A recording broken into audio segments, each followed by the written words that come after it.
Hello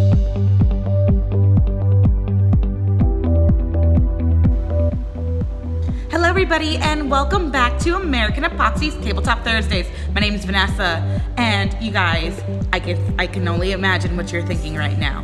They're not gonna put that glitter on the floor, and yes we are, and it's gonna look amazing. We just had a client call us and say that they want glitter floors in their new purchase home, and I'm excited to install it.